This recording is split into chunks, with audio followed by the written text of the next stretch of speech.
Hello friends, welcome back my channel.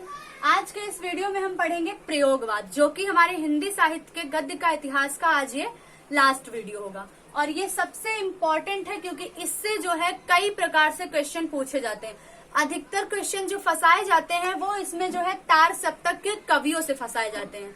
तो एक एक करके हम पूरा डिटेल में समझेंगे ताकि कोई भी क्वेश्चन आपका गलत ना होने पाए। खास तौर के कवियों से रिलेटेड जो भी क्वेश्चन है वो गलत ना हो, क्योंकि हम उसको ट्रिक के माध्यम से समझेंगे। लेकिन इससे पहले जो पूर्व भारतीय युग से लेकर शुक्लोत्तर युग या फिर प्रगतिवादी युग तक के जितने भी वीडियो हैं उन सबकी लिंक मैं डिस्क्रिप्शन में दे दूंगी, तो आप उन सबको देख लीजिएगा एक बार। और जो भी मैंने लिखाया है, पढ़ाया है, अगर उसकी नोट्स आप बना लेते हैं तो हिंदी साहित्य के गद्य का इतिहास जो है उससे जितने भी क्वेश्चन आएंगे एग्जाम में, आपका एक भी क्वेश्चन छूटेगा नहीं और ना ही गलत होगा, अगर आप उसको पूरा नोट करते हैं और अच्छे से याद करते हैं। तो चलिए फिर आज का स्टार्ट करते हैं। प्रयोगवाद। तो सबसे पहले जो क्वेश्चन उठेगा वो यही है कि प्रयोगवाद की समय सीमा क्या है, या फिर प्रयोगवाद की काला अवधि क्या है, समय सीमा लिखिए, ऐसे करके जो क्वेश्चन आएगा। तो इसकी जो काला अवधि है या फिर समय सीमा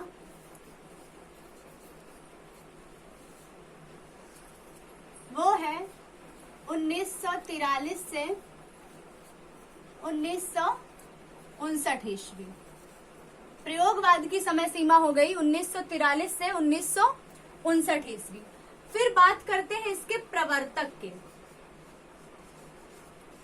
ये क्वेश्चन बहुत ही इंपॉर्टेंट है, पूछा ही जाता है, समझिए पूछा ही जाएगा कि मतलब इंपॉर्टेंट है, पूछा जाएगा कि प्रयोगवाद के प्रवर्तक कौन है। तो इसके जो प्रवर्तक हैं वो है अज्ञेय जी। अज्ञेय, जिनका पूरा नाम है सच्चिदानंद हीरानंद वात्स्यायन अज्ञेय। सच्चिदानंद हीरानंद वात्स्यायन अज्ञेय। इन्हें जो है शब्द खोजी कवि कहा जाता है। शब्द खोजी कवि। अब यहां से फिर हमारा एक क्वेश्चन उठता है कि शब्द खोजी कवि, शब्द खोजी कवि किस कवि को कहा जाता है? तो वो हो गए हमारे सच्चिदानंद हीरानंद वात्स्यायन अज्ञेय। या फिर अज्ञेय किस युग के लेखक हैं या फिर किस युग के प्रवर्तक हैं? तो वो हो जाएगा प्रयोगवाद। ये हो गए अज्ञेय से क्वेश्चन। इतने क्वेश्चन उठ सकते हैं इस प्रकार के। और समय सीमा है 1943 से 1959। अब बात करते हैं प्रवृत्तियां। प्रवृत्तियां यानी इसकी विशेषताएं। तो विशेषताओं में क्या होता है कि ऐसे क्वेश्चन दे देगा आपको कि प्रयोगवाद की किन्हीं दो विशेषताओं के नाम लिखिए, या फिर विशेषताओं के नाम दे देगा 4 पॉइंट करके, हर युग की एक एक प्रमुख विशेषता लिख देगा और बोलेगा इसमें से प्रयोगवाद की प्रमुख विशेषता कौन सी है, या फिर प्रगतिवाद की प्रमुख विशेषता कौन सी है, शुक्लोत्तर युग की प्रमुख विशेषता कौन सी है। तो वो तभी है जब आपको विशेषताएं पता होगी, तभी आप उस क्वेश्चन को कर पाएंगे। तो हर युग की मैंने हर वीडियो में विशेषताएं अच्छे से क्लियर करी है, तो आप उन सभी वीडियोस को देख लीजिए ताकि आपकी विशेषताओं से संबंधित क्वेश्चन गलत ना हो। तो इस युग की जो प्रमुख विशेषता है वो है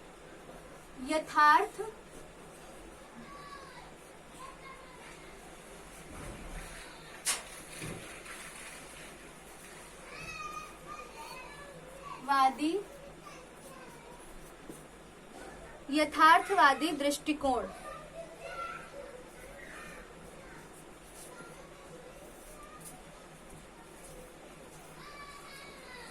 यथार्थवादी दृष्टिकोण।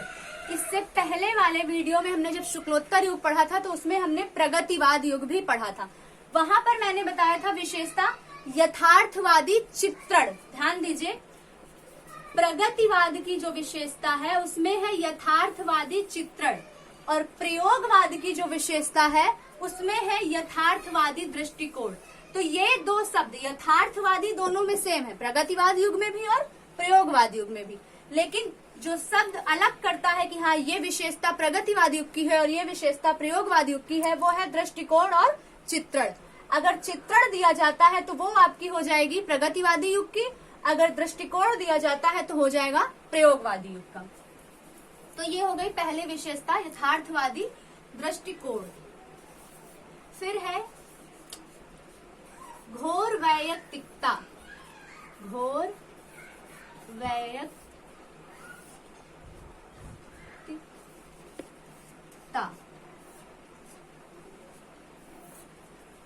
घोर वैयक्तिकता, घोर वैयक्तिकता। हाँ, ये हो गई इसकी दूसरी विशेषता। फिर है भदेश चित्रण, भदेश चित्रण, ये है तीसरी। प्रकृति चित्रण अगर पूछा जाए, सबसे ज्यादा प्रकृति चित्रण किस युग की विशेषता है, तो वो हो गई शुक्ल युग की। शुक्ल युग में प्रकृति चित्रण बहुत अच्छे से किया गया, क्योंकि सुमित्रानंदन पंत को प्रकृति का सुकुमार कवि कहा गया, जो कि शुक्ल युग के चतुष्टायक में से एक है, 4 स्तंभ कवियों में से एक है। यहाँ पर है भदेश चित्रण, तो भदेश चित्रण है प्रयोगवाद का। ये हो गई इसकी विशेषताएं। यथार्थवादी दृष्टिकोण, चित्रण अगर दिया है तो वो प्रगतिवादी युग में चला जाएगा। यथार्थवादी दृष्टिकोण, घोर वैयक्तिकता, भदेश चित्रण और एक घोर अहम निष्ठवाद, घोर अहम निष्ठवाद। ये हो गई इसकी चौथी विशेषता, घोर अहम निष्ठवाद। ये हो गई इसकी प्रवृत्तियां यानी विशेषताएं। अब बात करेंगे इसके लेखक या कवि की। तो वो जो है, चूंकि तार सप्तक जो है इसी युग में आया, प्रयोगवादी युग में ही। तो तार सप्तक क्या है, 4 मिलते हैं पुस्तकों में, इसका 4 तार सप्तकों का वर्णन मिलता है। पहला तार सप्तक, उसे पहला तार सप्तक नहीं कहा जाता, कुछ लोग लिख देते हैं पहला तार सप्तक, पहला तार सप्तक, जो कि पूरी तरह से गलत है। पहला नहीं, अगर आप मूवी लीजिए तो आशिकी 1 मूवी नहीं कहा गया है, सीधा नाम दिया गया आशिकी 2। धूम 1 मूवी का नाम नहीं है, मूवी के नाम के आगे धूम, यानी जो पहली मूवी है धूम, उसके आगे 1 नहीं लगाया गया, बल्कि जो दूसरी मूवी आई उसको धूम 2, फिर क्रिश 2 ऐसे करके दिए गए नाम। तो इसी तरह इसमें भी पहला नहीं है, पहला नहीं लिखा जाता, उसका नाम ही है तार सप्तक, सिर्फ तार सप्तक। उसके बाद से जो दूसरे, तीसरे और चौथे हैं, उसमें ये तार शब्द नहीं है, यानी दूसरा सप्तक, फिर इसी तरह तीसरा सप्तक, फिर चौथा सप्तक। तो ये गलती मत कीजिएगा कि पहला तार सप्तक, दूसरा तार सप्तक, हर उसमें तार नहीं है, सिर्फ पहले में है तार सप्तक, फिर दूसरा है सप्तक, तीसरा सप्तक और चौथा सप्तक। तो इन सप्तक में जितने भी कवि हैं वो सभी प्रयोगवाद के कवियों में आ जाएंगे। इसलिए हम एक एक करके पहले सप्तक को पढ़ते हैं और उसके कवि और उसकी समय सीमा लेते हैं। तो इससे जो है काफी क्वेश्चन फंसते हैं, क्योंकि तार सप्तक यानी 7 कवि हैं, हर उसमें 7 कवि हैं। और क्वेश्चन हमारा दे देगा कि मान लीजिए 2 कवि तार सप्तक से ले लिए, 2 कवि दूसरे सप्तक से ले लिए, 1 कवि तीसरे सप्तक से ले लिए, ऐसे ऑप्शन बना दिए, आपका 3-4 कवि का नाम लिख दिए और ऑप्शन बना दिए और बोल दिए कि इसमें से पहले सप्तक, दूसरे सप्तक के कवि कौन है या फिर तार सप्तक के कवि कौन है। तो हम कंफ्यूज हो जाते हैं, क्योंकि 7 अगर टोटल 4 सप्तक है तो 28 कवि के नाम है, तो वो हमारे लिए कंफ्यूजन हो जाता है, हम याद नहीं कर पाते। तो एक एक करके हम ट्रिक के माध्यम से समझेंगे, ताकि हमारा ये क्वेश्चन जो है गलत ना हो। तो पहला है तार सप्तक, तो इसका जो है संपादन हुआ है 1943 ईस्वी में। 1943 ईस्वी में पहला तार सप्तक हुआ। अब बात करते हैं इनकी कवियों की। चूंकि सप्तक यानी 7, सप्तक का अर्थ ही है 7 कवियों का ये समूह था इसमें तार सप्तक में। तो जो कवि हैं उनके नाम हम एक ट्रिक से याद करेंगे ताकि गलत ना हो। तो इसका पहले सप्तक की जो ट्रिक है कवि की यानी तार सप्तक की, तो वो है अमुने गिरा प्रभा। अमुने गिरा प्रभार कर लीजिए या फिर प्रभा। तो अब यहां से हम इनके 7 कवियों के नाम निकालेंगे। तो पहला है अज्ञेय, अज्ञेय। फिर इनका बता रही हूँ, पूरा नाम ही लिखिएगा आप, सच्चिदानंद हीरानंद वात्स्यायन अज्ञेय। जो कि इसके मुख्य कवि हैं तार सप्तक के। तार सप्तक के मुख्य कवि कौन है? अज्ञेय, सच्चिदानंद हीरानंद वात्स्यायन अज्ञेय। तो इससे हो गया अज्ञेय। फिर है मुंह। तो ये जो है जैसे इनका अज्ञेय लिया गया है और नाम क्या है? सच्चिदानंद हीरानंद वात्स्यायन, वैसे ही यहाँ पे है गजानन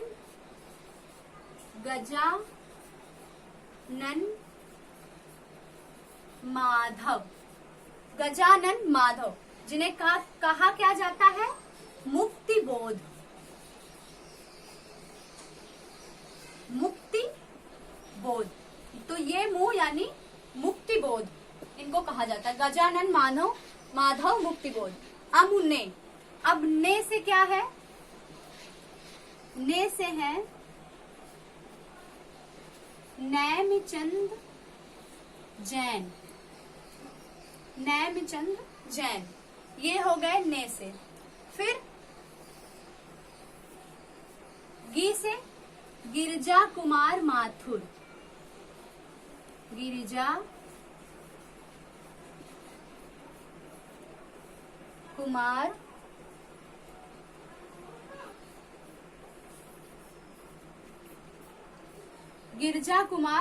माथुर।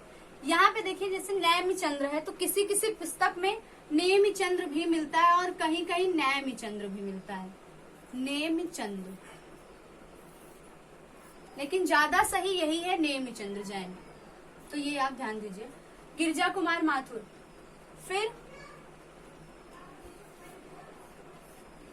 रा से जो है वो है रामविलास शर्मा।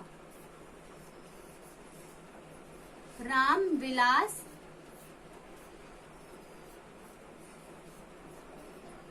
शर्मा। प्रभा से है प्रभाकर माचवे।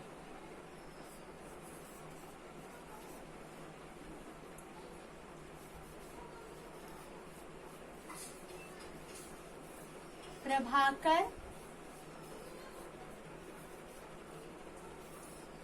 माचवे। और फिर जो रा है ये प्रा से प्रभाकर माचवे है। और फिर भार से है भारत विलास, भारत भूषण। अमुने गिरा प्रभार। अगर इसको मैं क्रम में कर ले, क्योंकि ये बहुत उल्टा सीधा हो गया है, तो क्रम में कर लेते हैं।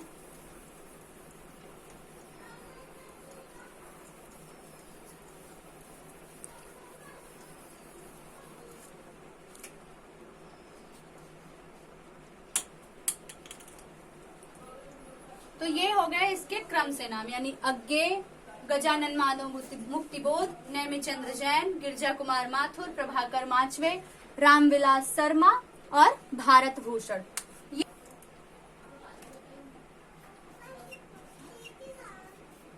ये है दूसरा सप्तक। 1951 में दूसरा सप्तक हुआ था। पहला 1943, दूसरा 1951। तो इसमें भी सप्तक है। सप्तक यानी 7 कवि, तो 7 कवि इसमें भी है। तो इसकी जो ट्रिक है वो है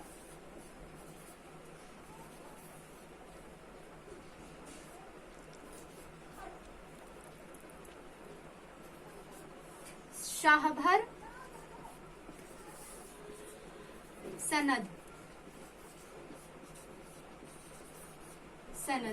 या फिर आप कह सकते हैं शाहधर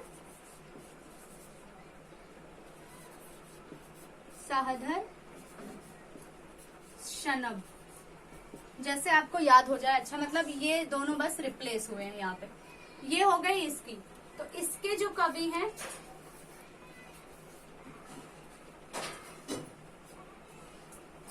शाह से शकुंतला माथुर।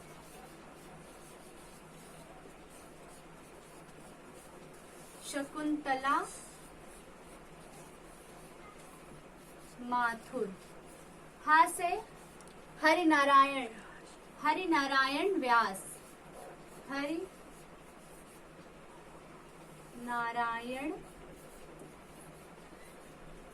व्यास। अगर ये वाला लेते हैं तो धा से धर्मवीर भारती। धर्मवीर भारती। नंबर 4, रा से रघुवीर सहाय, रघुवीर सहाय। नंबर 5, फिर से शाह है, इसका है शमशेर बहादुर सिंह, शमशेर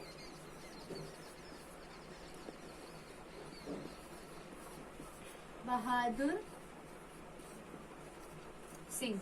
यानी पहले शाह से शकुंतला माथुर और दूसरे शाह से शमशेर बहादुर सिंह। फिर ना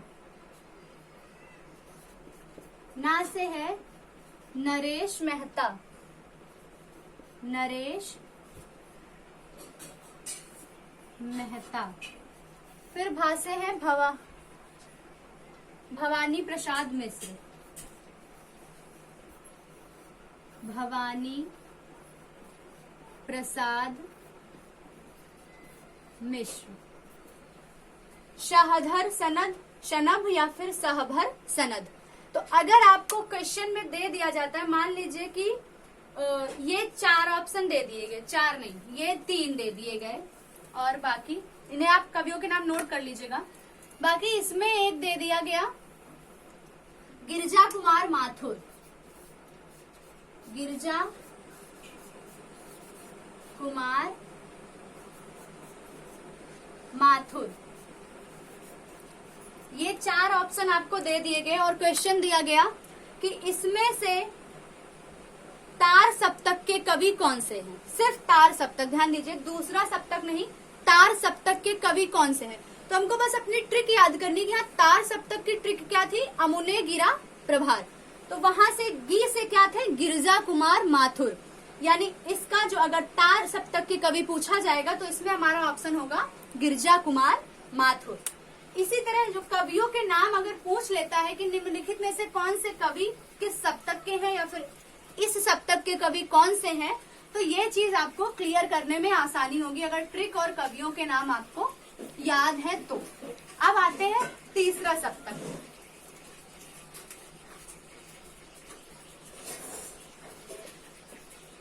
तीसरा सप्तक, तो इसका जो सन है वो है 1959 ईस्वी।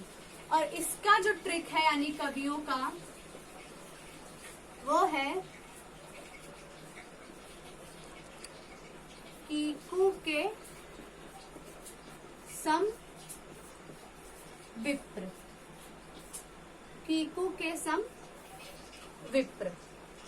और यहाँ तीसरे सप्तक से एक क्वेश्चन और उठता है क्योंकि इसमें कवियों में से यानी जो 7 कवियों का ग्रुप होता था उसमें से इस सप्तक में, तीसरे सप्तक में सिर्फ 6 कवि थे और तीसरी जो थी वो कवित्री थी।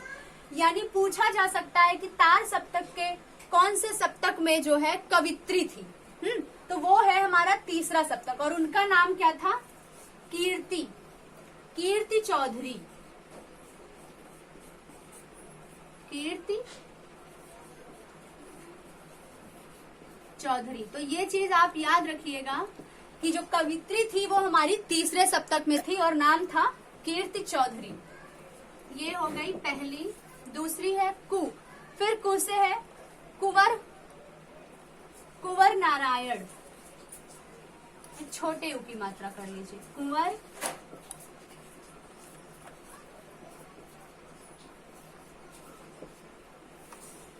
नारायण। 2, फिर 3, फिर है केदारनाथ सिंह, केदारनाथ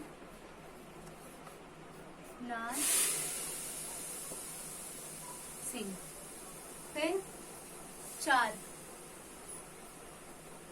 फिर है 4 में कीकू के सम विप्र, सर्वेश्वर दयाल सक्सेना, सर्वेश्वर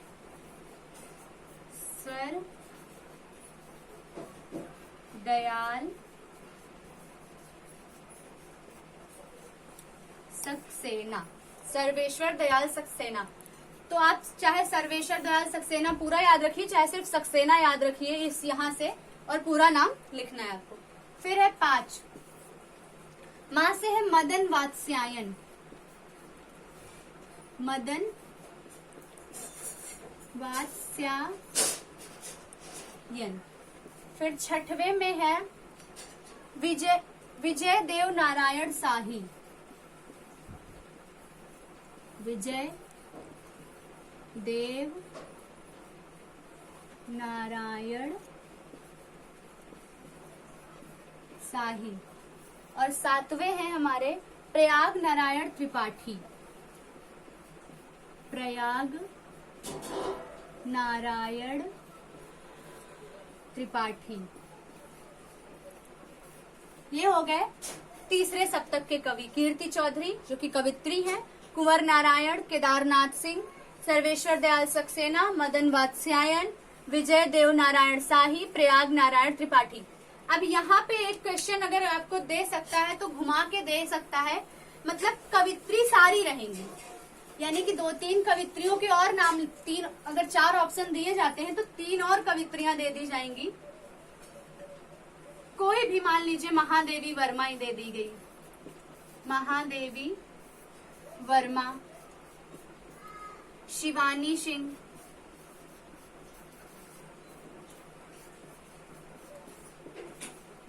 ऐसे करके कवित्रियां दे दी गई और पूछा गया कि इसमें से सप्तक, तीसरे सप्तक की कवित्री कौन है, तो कीर्ति चौधरी। आपका ऑप्शन होना चाहिए कीर्ति चौधरी, यानी तीसरे सप्तक में जो महिला थी यानी लेखिका या फिर कवित्री वो थी कीर्ति चौधरी। अब बात करते हैं चौथे सप्तक की, जिसकी ट्रिक मेरे पास अभी फिलहाल तो नहीं है, अगर मैंने बना ली तो डिस्क्रिप्शन में उसको डाल दूंगी। चौथा सप्तक, इसका जो सन है वो है 1976 ईस्वी या फिर 1978। तो इसके जो कवि हैं वो हैं अवधेश कुमार,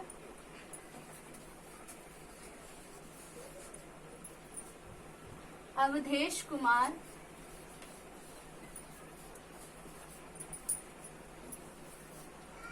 नंबर 2 राजकुमार कुंभज, राजकुमार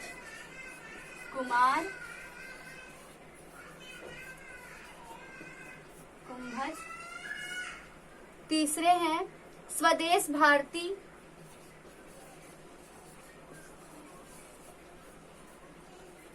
स्वदेश भारती। चौथे नंद किशोर आचार्य, नंद किशोर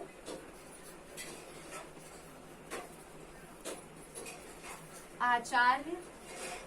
और 5वें हैं सुमन राजे,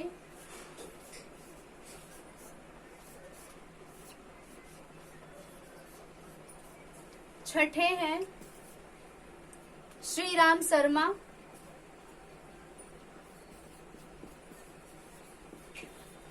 श्री राम शर्मा। जो राम विलास शर्मा थे वो तार सप्तक में थे और श्री राम शर्मा चौथे सप्तक में थे। 7वें हैं राजेंद्र किशोर, राजेंद्र किशोर, राजेंद्र किशोर। तो इसकी ट्रिक तो फिलहाल नहीं है, लेकिन अगर हमें बाकी तीनों की ट्रिक याद है तो अगर उन ट्रिक में से इन कवियों का नाम नहीं है तो अगर ऑप्शन में ये कवि है और बोल दिया जाता है कि चौथे सप्तक के कवि कौन से हैं और उन ट्रिक्स में इन कवियों का नाम नहीं है तो मतलब तो इसका मतलब कि अगर ये नहीं है तो वो बाकी ट्रिक चूंकि 3 सप्तकों की है, यानी तार सप्तक, दूसरा सप्तक और तीसरे सप्तक की, तो ये हो जाएगा चौथा सप्तक। ऑटोमेटिक हम गेस लगा सकते हैं। ये हो गए सप्तक। फिर एक बार ध्यान दीजिएगा पहले वाले में कि उसका नाम सिर्फ तार सप्तक है, पहला सप्तक नहीं। तो इसमें हमने इसकी समय सीमा, इसकी प्रवृत्तियां प्रयोगवाद की और फिर सप्तक को एक एक सप्तक के हिसाब से कवियों के नाम पढ़ लिए। अब बात करते हैं नई कविता की, जो कि बहुत छोटा सा टॉपिक है, नई कविता की।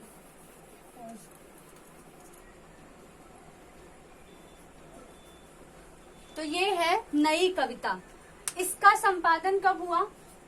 क्योंकि एक पत्रिका के रूप में प्रकाशित हुई थी, उसी के हिसाब से नई कविता का रूप दिया गया है। तो वो है 1954 या 1960, लेकिन 1954 ही ज्यादा इम्पोर्टेंट है, 60 भी कहीं कहीं मिलता है। और 1954 में डॉक्टर जगदीश चंद्र गुप्त ने किया था। और एक है इनके डॉक्टर राम स्वरूप चतुर्वेदी, प्रवर्तक या संपादन जो आप कह लीजिए, क्योंकि पत्रिका ऐसे संपादन ज्यादा सही होगा। और फिर कुछ इनकी इस कविता के बारे में कुछ चीजें हैं, नोट कर लीजिए ये भी। प्रयोगवादी धारा का विकसित रूप, यानी नई कविता क्या है अगर क्वेश्चन उठता है तो वो है कि प्रयोगवादी धारा का विकसित रूप ही क्या है? नई कविता। नई कविता जैसे प्रगतिवाद में हमने पढ़ा था, मार्क्सवादी विचारधारा से उसका वो हुआ था प्रगतिवाद का जन्म। तो इसी तरह प्रयोगवादी धारा का विकसित रूप जो है नई कविता है। इसे अकविता कहा जाता था। क्यों? क्योंकि जो कविता की परंपरागत जो था उससे ये कहीं भिन्न थी, मतलब कविता के लक्षण इसमें कम पाए जाते थे, इसलिए इसे अकविता भी कहते थे।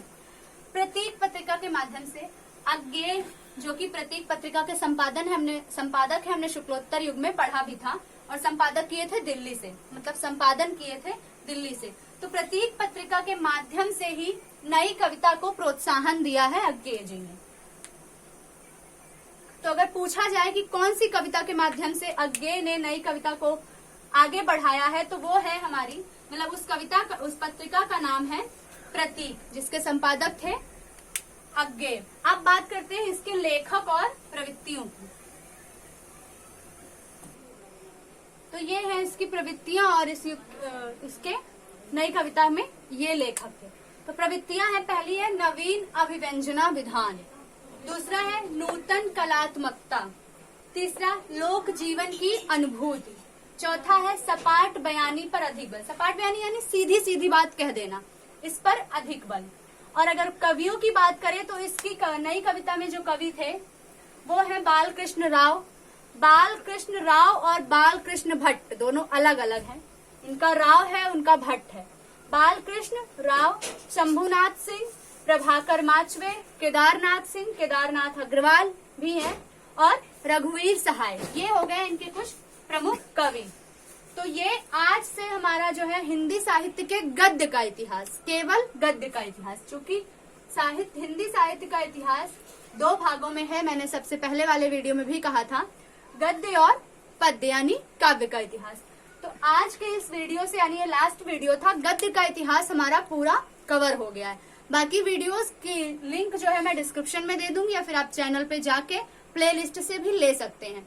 इसके बाद हम अब कवर करेंगे हिंदी साहित्य के काव्य का इतिहास। तब तक आप पढ़ते रहिए, हंसते रहिए, मुस्कुराते रहिए।